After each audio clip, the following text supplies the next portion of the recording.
Hello and welcome to the PAPI English Podcast. My name is Sam and I'm your English teacher. In this podcast, we're going to be talking about problems learning English. And I'm going to teach you some expressions for talking about your problems, for talking about difficult situations. And then later on in the podcast, I'm going to be answering some of your questions about your problems learning English. And then I'm also going to teach you some expressions about overcoming problems, okay? Because I'm an optimist and I think we can overcome our problems. We can solve our problems. Anyway, let's get started and let's look at the first expressions for talking about problems. Okay, so the first really useful expression is going through a rough patch. If you're going through something, it means you're experiencing it. Okay, but we use the kind of phrasal verb go through more than experiencing. It sounds strange to say I'm experiencing a rough patch. No, I'm going through a rough patch, which means I'm going through a bad situation. Now, we usually use this with a person. For example, I'm going through a rough patch with my girlfriend. Okay, or I'm going through a rough patch with my parents, and it kind of means we're having problems, okay? Not everything is going well. Rough patch, rough is the opposite to smooth. So you can also say things are going smoothly, and this means that things are happening without any problems, okay? Things are going without problems. Things are going smoothly. So going through a rough patch is the opposite of this. Going through a rough patch. Patch is kind of like a period of time. So rough patch is kind of like a problematic period. Yeah, we're going through a problematic period, but more colloquial, okay, more spoken English, we're going through a rough patch. Okay, it's a pretty cool expression. And the second expression is also very cool. I am down in the dumps. You can say I am down in the dumps, or you can say I'm feeling down in the dumps. And this means I'm feeling sad and depressed. Now, a dump is actually kind of like a hole in the ground where you put rubbish, where you put trash. So if you say I'm feeling down in the dumps, it kind of means I'm feeling like rubbish, I'm feeling like trash. And actually, you don't need to say in the dumps. You can just say, I'm feeling down, and it has the same meaning. If you say, I'm feeling down, it means I'm feeling sad, I'm feeling depressed. But I'm feeling down in the dumps is a little bit more expressive. And there is another variation of this expression as well, which is also commonly used. You can also say, I'm feeling down in the gutter. I'm feeling down in the gutter. Now, the gutter is the kind of hole in the road where the water escapes. So it rains, and then so that the road doesn't flood, they have the gutters, so the water goes underground and leaves the roads or leaves the city. Okay, so again, the gutter isn't a nice place. So if you say I'm feeling down in the gutter, it means I'm feeling sad or depressed. Anything when you say I'm feeling down kind of means sad and depressed, and anything that is up means I'm feeling happy. So there are some expressions which kind of talk about things that are up, that mean I'm happy. For example, I am on cloud 9. The clouds are in the sky. They are up. And if you say I'm on cloud 9, it means I'm feeling happy. Or you can say I'm in 7th heaven. Heaven, again, in the sky, means I'm feeling happy. Or I'm feeling over the moon. Again, the moon is up. I'm feeling over the moon. I'm feeling very happy. Down means sad. Up means happy. Okay, so those are two cool expressions. Going through a rough patch and going down, feeling down in the dumps. Sorry. But we've also got another expression here that's very common. In a bad way. We use this simply with the verb to be. I am in a bad way, which means I'm not good. For example, how is Emma? She's in a bad way. She's stressed about the IELTS exam. Okay? This means Emma is bad. She isn't good. She is in a bad way. You can say the opposite. She's in a good way. How is Emma? She's in a good way. She studied for the IELTS exam and she passed. She got a really good score and she's very happy. She's in a good way. She's in a bad way. She's in a good way. Now, the next expression isn't quite as common, but it's pretty cool and it's very expressive. In dire straits. In dire straits. This means you're in a very bad situation and it's very difficult to fix. For example, we are all in dire straits with the COVID-19 situation. No, it's a very bad situation, and as we can see, as is being proven, is very difficult to fix. We're in dire straits. If you say something is dire just on its own, it just means it's kind of extremely bad. For example, I got dire results in my exam. Okay, I got extremely bad results in my exam. So it's a very negative word. And the next expressions are kind of rude. Okay, very informal English, very common English, kind of language that you use with your friends. Okay, but they are swear words, they are rude words. The first one is in the shit. If you are in the shit, it means you are in trouble. Okay, you have big problems. For example, I am in the shit with my boss because I am always late for work. Okay, I'm in the shit with somebody, or I'm in the shit for something. I'm in shit for being late. I'm in shit with my boss.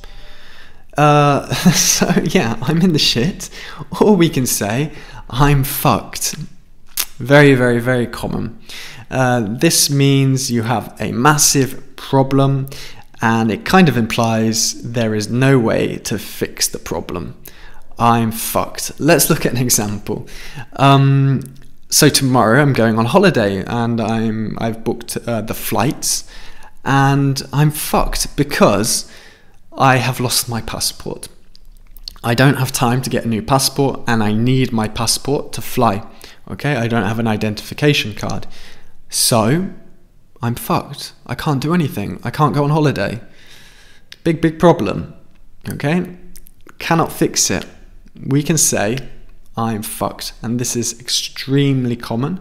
There are different variations, but all of them tend to be rude. For example, definitely in British English, you can say I'm screwed. I'm screwed. Screwed has the same kind of meaning as fucked. It has that sexual implication. And again, it means the same. Big problem, cannot fix it. I'm screwed, I'm fucked. It's good stuff to know.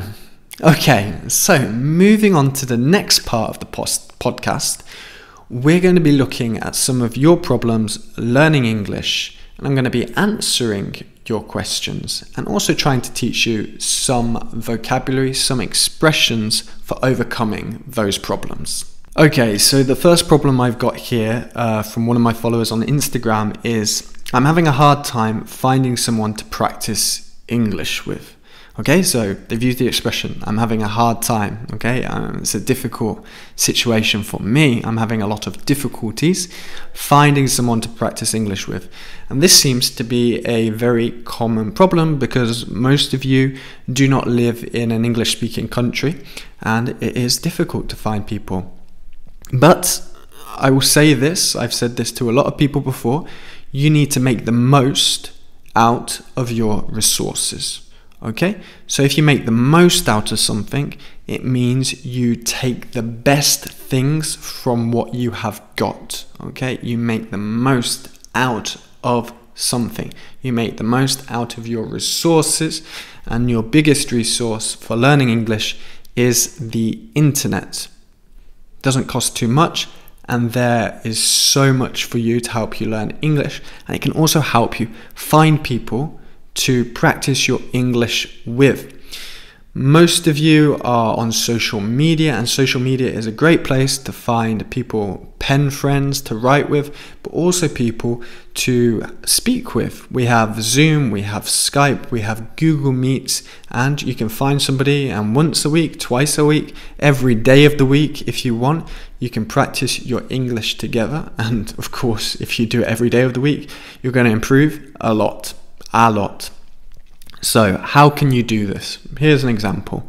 You go to an Instagram page which teaches English, like PAPI English, and you get in the comments of the posts. You say, hey guys, I'm looking for somebody to practice English with. Anybody interested? Send me a DM or send me a personal message.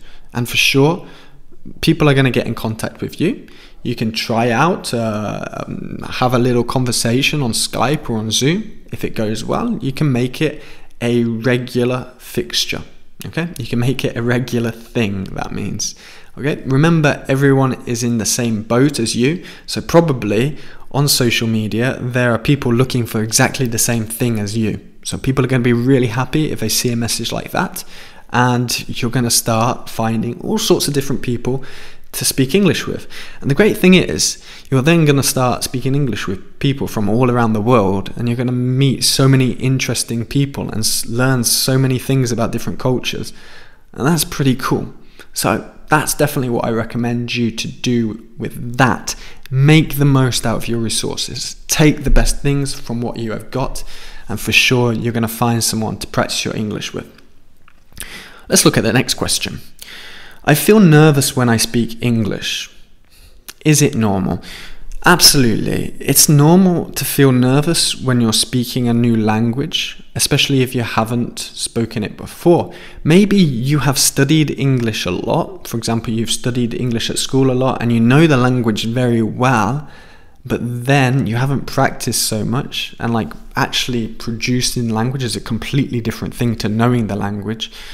And then you get nervous because you don't want to be embarrassed. You don't want to make mistakes. And I've experienced this, okay, with, for example, when I learned Portuguese, I spent a lot of time in the classroom learning grammar, studying, but then when I had to go and speak to people, I found it very difficult, and I felt like they judged me if I made a mistake. Or to be honest, if I made a mistake living in Portugal and Lisbon, they all spoke English so well. So even if I made like an error in Portuguese, like a little one, or they noticed my accent, they would think, oh, okay, he's not Portuguese, he's English, or he's a foreigner, and they'd speak English with me. It made me very angry because I really wanted to speak. So there is a lot of pressure. So I think it is normal to feel nervous. So what can we do? We have to practice and we have to build up our confidence. Maybe you can start speaking English with a teacher if you can afford a teacher, because teachers are very understanding and they have your complete attention and they're going to make you speak English. And the job of the teacher really is to help you build your confidence in the language. And then if you cannot afford a teacher, maybe find a friend who's in a similar situation as you. Maybe they're also feeling like they need to build up their confidence. Or maybe they're really confident in English, but you're going to feel confident with a friend because you know them. You're going to feel comfortable with them. So maybe that's a good place to start. Start speaking with a friend. Build your confidence over time and take it from there. Then maybe find somebody on Instagram who's in the same boat as you. So if you say someone is in the same boat as you, it means someone in the same situation as you, okay, also looking to build up their confidence, and go from there. Talk to them, talk to somebody new, and over time, it's a matter of practice. You're going to get very confident. Like for me, for example, like now, I speak Italian every day, pretty much, some point in the day. I make mistakes all the time, but I don't care. I'm just used to speaking Italian, and it's just the way I have to communicate to get my ideas across, to say what I have to say.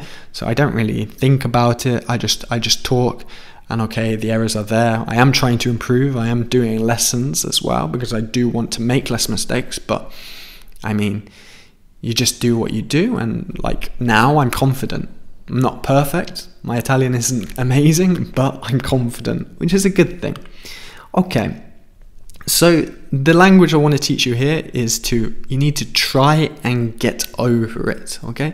You need to try and pass the problem, okay? You've got to try and recover from the problem. Get over the problem.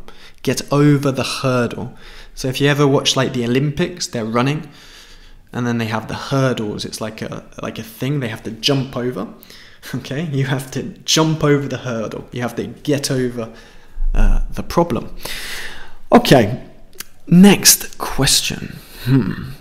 I have to do an IELTS test and I'm not prepared. Well, the good news is, again, you need to make the most of your resources, okay? You need to take the best things from the internet, which most of you have, because you're using the internet to watch or listen to this podcast. So there are so many free resources. If you type in YouTube, IELTS preparation, you're going to find so many cool videos that are going to help you so much, explanation videos, or you can go on websites like British Council where they have practice tests and tips about IELTS. It's very important to do practice tests when you're preparing for the IELTS exam. So you need to take it on. You need to give it your all. You need to give it your best shot, okay? And this means go for it, okay? Try your best. We've got take it on, give it your best shot, and all of these expressions mean try your best. Final question. I need to improve my grammar. Fantastic. Me too. In Italian, I need to improve my grammar and I need to sort it out. That means I need to fix the problem. To sort something out means to fix the problem. How can we fix the problem? How can we sort it out? Well, you can do like me. You can take lessons with a teacher, which obviously costs a bit more money. Or also in the past, when I learned Spanish, I used grammar books with exercises. So they have a little explanation of the grammar, and then you do some exercises to practice the grammar. I found this very effective. Obviously, then you're not using the grammar in a spoken way, so that's probably the limitation, the drawback of this method. But it's cheap and it's easy, and it helped me a lot to understand the grammar. So if you're looking to do something like this, I probably recommend Oxford Grammar and Use are the most popular books. They're very simple to understand, the grammar rules, and then you've got some exercises on the next page to practice it. And you can get those books very, very easily. Or you can go on YouTube or on Instagram and you can find teachers like me who are doing grammar lessons, grammar explanations, which is also free and very, very useful.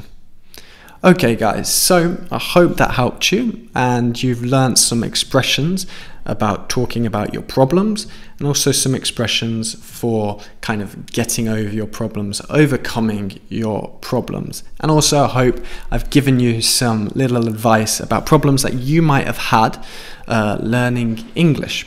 Thank you very much for watching PAPI English, the podcast.